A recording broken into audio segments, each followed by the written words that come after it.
cordial saludo.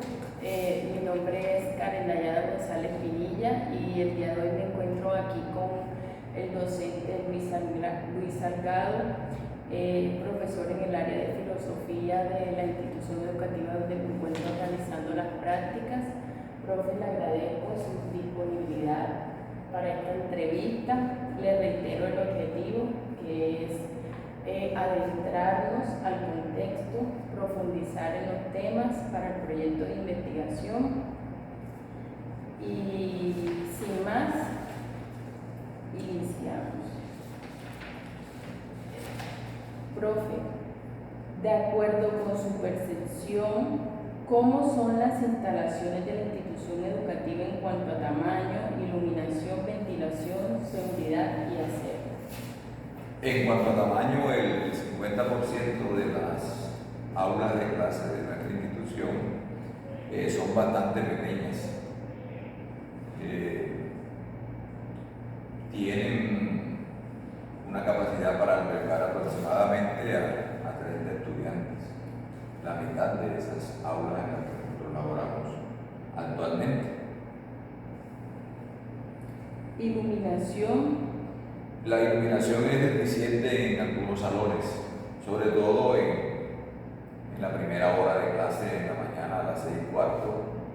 Si no están las luces encendidas, pues prácticamente no se puede ver al tablero, incluso los estudiantes que están en las últimas filas, pues.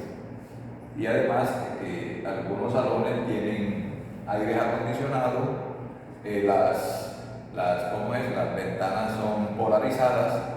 Y entonces allí ese polarizado evita que entre iluminación, entonces quedan oscuras. Sí, me he dado cuenta. La ventilación. En cuanto a ventilación, algunos salones tienen ventilación natural, pero otros la ventilación es netamente artificial, por lo que te decía anteriormente que al tener aire acondicionado, las ventanas permanecen cerradas y solamente entre el aire que reciben los muchachos es el de los abanicos o el del aire acondicionado. Claro. Seguridad y aseo. Bueno, en cuanto a seguridad, últimamente el señor rector, a través del proyecto, pues, ha tratado de asegurar un poco las puertas de entrada a los salones. Sin embargo, todavía falta que sean más seguras, de tal manera que no puedan entrar personas extrañas en cualquier momento ajenas a la institución y hacerle daño incluso al propio o al cuerpo de los estudiantes. Y en cuanto al aseo, ese sí considero que es bastante bueno, sobre todo porque le estamos inculcando a los estudiantes permanentemente el cuidado en lo que tiene que ver con mantener los salones limpios y que utilicen las canecas para ese fin. Porque además en la evaluación hay una parte en la parte actitudinal que tiene que ver con la actitud ambiental. Entonces por eso ellos pues manejan muy bien la parte del aseo y las señoras que nos ayudan allí pues lo complementan. Sí, me he dado cuenta que enfatizan mucho esa área del medio ambiente, hacen hasta actividades. Así es. Además de los salones y los espacios para la recreación y el deporte, ¿qué otros recursos locativos cuentan en la institución para desarrollar sus clases? Bueno, el único local que actualmente tenemos, diferente a los salones, es un aula de audiovisuales que se adecuó este año precisamente, en donde hay un televisor, hay un videobeam y pues podemos disponer de ella para desarrollar algunas clases que necesitan estos medios audiovisuales. ¿Cuáles aspectos pedagógicos, filosóficos y culturales definen la identidad académica de la institución? Bueno, en la parte pedagógica, el enfoque educativo consistente en la mezcla de un enfoque tradicional, innovador e interdisciplinario. Además, nos apoyamos en el modelo social cognitivo. Hay una metodología más bien activa, alimentada del aprendizaje cooperativo o colaborativo. Se realiza un seguimiento permanente del aprendizaje con evaluación continua y formativa. el uso de alguna tecnología para el proceso, como videobeam, televisores, celulares, etc. También se propende por el desarrollo de competencias y habilidades en el aprendiente. Sería eso en lo que tiene que ver con el aspecto pedagógico.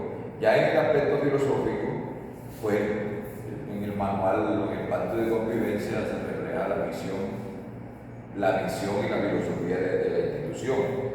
Ahí también pues se propende por hacer praxis de la parte axiológica, o sea, lo que tiene que ver con los valores y los principios. Pero también tenemos en cuenta la parte de inclusión, responsabilidad, respeto, tolerancia, justicia, etc.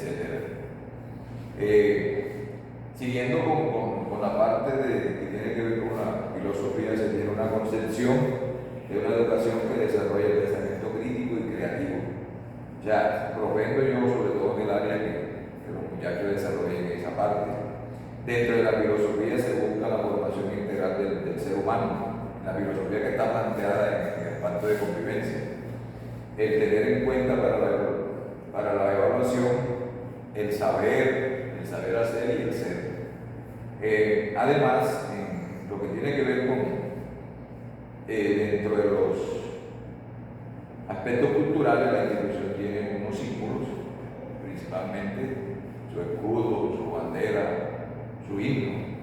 Trata de conservar tradiciones propias del contexto en aspectos diversos. Por ejemplo, las fiestas patronales, lo que tiene que ver con comidas que son propias del contexto, la práctica de algunos deportes también, pues, con lo que se identifica la población, la parte de la tradición oral, lo que tiene que ver con el conocimiento vulgar, sobre todo el uso de algunas plantas que tienen que ver con la medicina y con otros quehaceres de la gente. También se tiene que ver con el respeto a lo diverso y a la pluralidad. También tratamos de incluir la participación comunitaria en el proceso que tiene que ver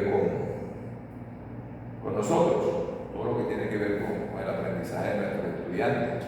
Y también a veces se utiliza la comunidad para algunas consultas del área, sobre todo cuando estamos trabajando lo del mito o del mito a la razón.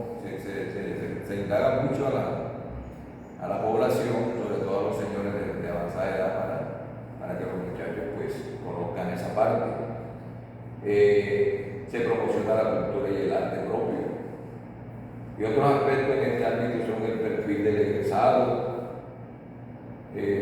Está en cierre lo de la investigación y la innovación. Por ejemplo, hay un convenio con el SENA donde los muchachos están trabajando robótica. Y de alguna forma se preocupa por la sostenibilidad y la responsabilidad ambiental. Sería eso en esos aspectos. En los aspectos pedagógicos, filosóficos y culturales. ¿Cuáles proyectos transversales se desarrollan en la institución educativa y cómo es la participación de los estudiantes en esos proyectos? Bueno, eventualmente los que son obligatorios, el proyecto de educación para la sexualidad y el medioambiental. Los estudiantes participan activamente en estos proyectos de la realización de actividades que son propias de ellos. Se incluyen siempre en estos proyectos que son demasiado importantes para el desarrollo de ellos, sobre todo de algunas competencias que les son propias a esos proyectos. ¿Qué otras actividades extraescolares se desarrollan o qué eventos institucionales se celebran? Bueno, actualmente los juegos intercursos y la participación en los intercolegiados serían eso. ¿Cuántos estudiantes tienen su curso y en qué rango de edad se encuentran? Bueno, dice tiene su curso, pero como yo no trabajo en cursos, sino en varios. En el caso de 10 y 11 son más de 200 estudiantes repartidos en 7 grupos. Y el rango de edad es entre 14 y 18 años. ¿De qué barrios o sectores provienen? Pues allí, pues, de los diferentes sectores del municipio de Los Palmitos, lo que tiene que ver con el casco urbano, pero también vienen estudiantes de algunos corregimientos, caseríos y veredas.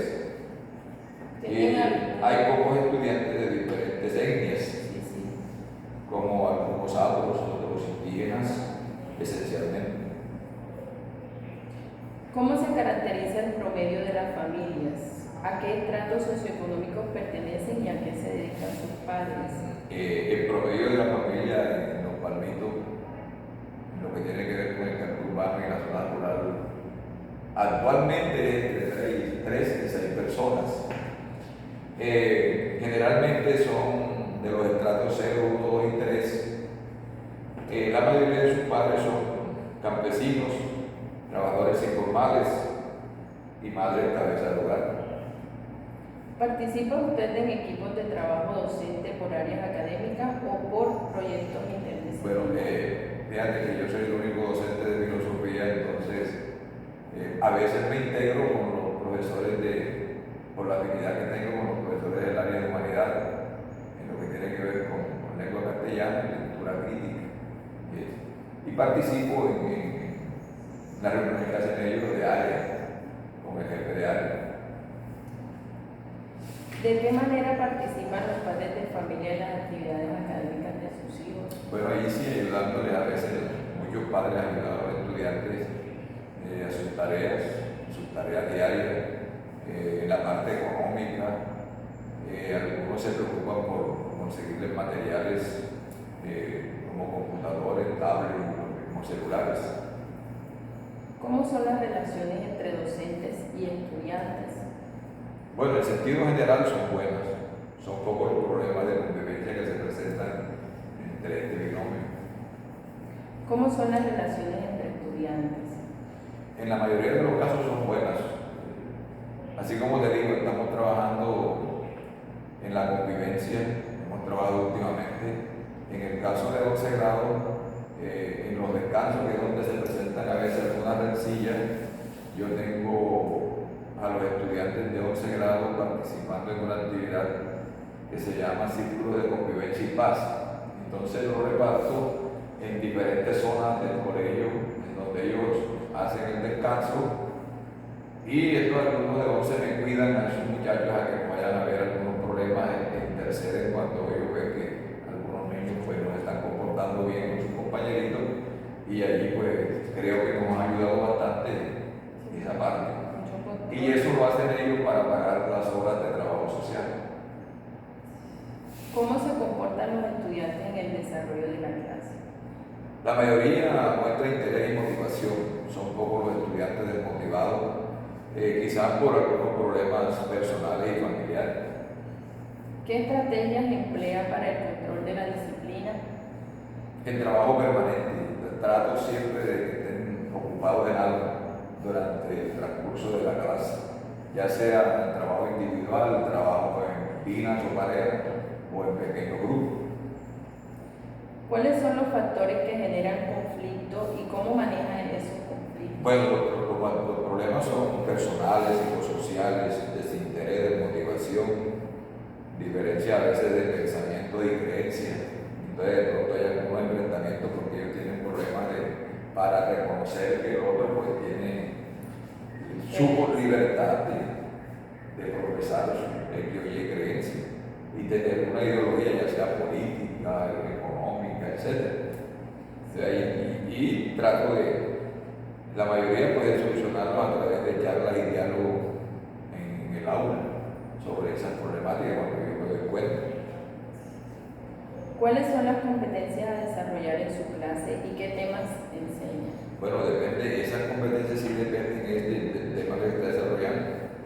Los temas de enseñanza son propios del área de filosofía, como el existencialismo, la historia de la filosofía, la ontología, la axiología, el origen de la filosofía, la importancia de la filosofía. ¿Cuáles estrategias didácticas plantea para los distintos tipos de competencias a desarrollar? Bueno, allí generalmente la exposición magistral, conversatorio, lectura y análisis de contenidos, la pregunta problematizadora, el trabajo en equipo, aprendizaje basado en problemas. Aunque está eso en cierre, pero sí ya se está trabajando. Estudios de caso sobre alguna problemática, por ejemplo, en el tema del existencialismo, trabajamos en estudios de casos. También el acceso a la tecnología, la inclusión, la reflexión crítica, la auto, la co y la evaluación son muy importantes allí en esa parte. ¿Qué tipo de actividades les propone a los estudiantes para promover el aprendizaje?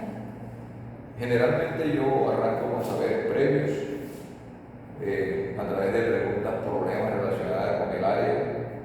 Luego pasamos a la construcción y a la estructuración del conocimiento, actividades para ello, aplicación del conocimiento y la evaluación del mismo. ¿Qué tipo de material didáctico utiliza? Guías, talleres, ensayos, mapas conceptuales, mapas de ideas, mapas de redes semánticas. También utilizo videobeat, equipos de sonido, televisor. Como recurso A veces tecnológico. el celular, a veces sí, exacto. Y ahí podemos estar actualmente, pues, sabes que estamos en inteligencia artificial y podemos buscar mucha información interesante. ¿Cómo diseña el ambiente de aprendizaje? De muchas formas. Generalmente, ambientar el aprendizaje no es fácil, es complicado. Pero si tú llevas su orden, el ambiente puede ser muy provechoso. Entonces puedes planear las actividades, así como te decía en la pregunta anterior, de tal manera que se siga un proceso y los estudiantes pues lo podemos mantener en un buen ambiente de aprendizaje. ¿Qué momentos planifica para el desarrollo de una clase? Bueno, eso tiene que ver con una de las preguntas anteriores, ¿verdad? Los momentos son, yo utilizo mucho el aprendizaje autónomo, pues porque mi especialización es en aprendizaje autónomo, partir de los saberes previos, luego la construcción y estructuración del conocimiento, que ellos lo apliquen sobre todo con problemáticas del contexto, donde ellos pues viven, que lo apliquen allí en una relación directa con la temática que se está trabajando, y por último pues se evalúa ese conocimiento. ¿Tiene alguna rutina para iniciar sus clases? Sí, generalmente comienzo con el control de asistencia, luego la motivación y después se comienza pues, el trabajo que se planifica para cada hora de clase. ¿Cómo motiva a sus estudiantes para el aprendizaje? Bueno, yo generalmente me valgo de cómo es de ejemplos de vida. Utilizo mucho los ejemplos de vida y los llevo hasta su proyecto ético de vida, a ver cómo ellos relacionan eso que yo les digo con lo que ellos quieren lograr. Me ha dado muchos resultados eso. ¿Quién evalúa? ¿Qué tipos de evaluación implementa? Pues de hecho el que evalúa no solamente es el docente, principalmente el docente, pero los estudiantes también pueden participar porque podemos utilizar la autoevaluación, la coevaluación y por último el docente con la heteroevaluación. Se utiliza la evaluación sumativa y formativa esencialmente. Puedo evaluar a través de la argumentación, producción escrita, reflexión sobre problemas. Y evalúo en todo momento, de manera permanente. Cada tema. Exacto. Cada día en cada clase se va evaluando, sobre todo la participación y los aportes de los estudiantes. ¿Cuáles son las actitudes de los estudiantes frente al estudio? A veces algunos muestran desinterés y desmotivación, abandono. Muchos creen que la única forma de salir de la ignorancia es lograr las metas propuestas. Se retiran de la institución. ¿Qué los motiva a aprender? Bueno, eso es relativo, ¿verdad? Algunos los motiva a aprender a salir de los problemas personales y familiares, sobre todo que ellos son de los estratos, como te había dicho, cero, y hay muchos problemas, sobre todo de tipo económico. Se carecen muchas cosas y ellos los motiva eso para salir adelante y servirse ellos mismos a la familia, a la sociedad. Entonces, por allí pues se motivan por el conocimiento. ¿Cuáles son los temas de su asignatura en los que el promedio de los estudiantes tiene mejor rendimiento académico? Yo creo que aquellos en donde su aplicación se realiza en el contexto en el que viven los estudiantes. Aquello cuando te decía que en la clase sobre un tema, cuando llegamos a la parte de aplicación, relacionar ese tema que trabajo con lo que sucede a su alrededor y que ellos busquen la solución de esas problemáticas. Por ejemplo, si yo estoy trabajando con homología, yo puedo hacer un diagnóstico medioambiental en el pueblo o en el barrio, porque ellos se den cuenta cómo está el arroyo que pasa por su barrio.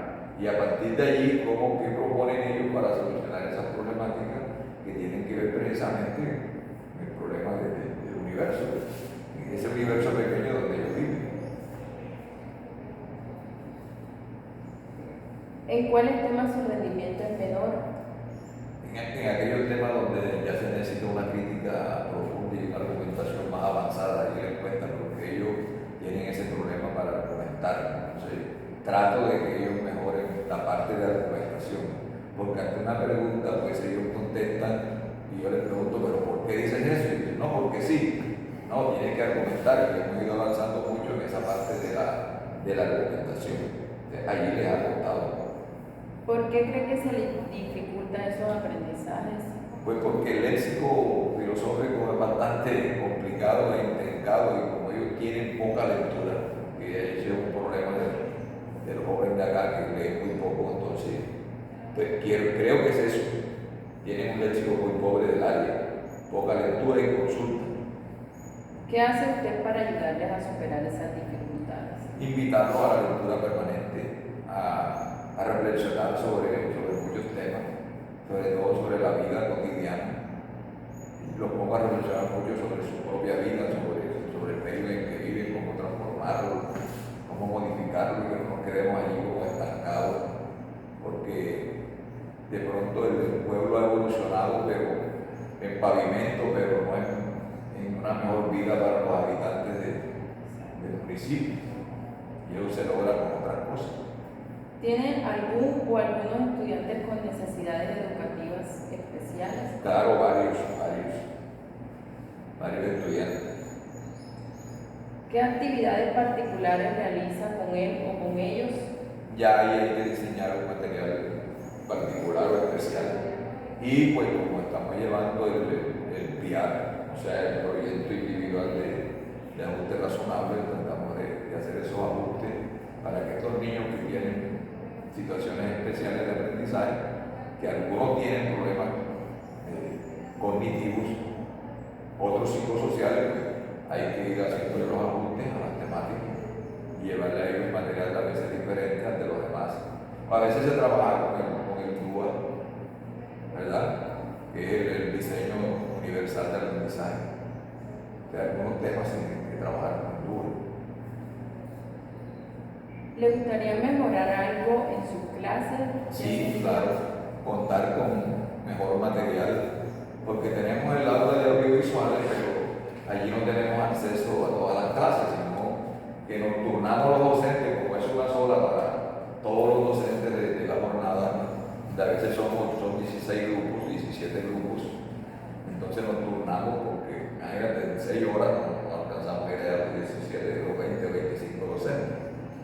Entonces me gustaría que cada aula tenga ya la parte tecnológica, un videobeam, un televisor, de pronto una pequeña biblioteca del área o de las áreas que corresponden al grado, etc. Sería muy buena idea. Claro. Bueno, profe, de mi parte, sus respuestas han sido concisas, van a ser de mucha ayuda para mí en este proyecto, y darle las gracias nuevamente por su disponibilidad y espero poder continuar con este proceso. No, siempre atento a tus solicitudes y en todo lo que te pueda colaborar. Muchas gracias, profe.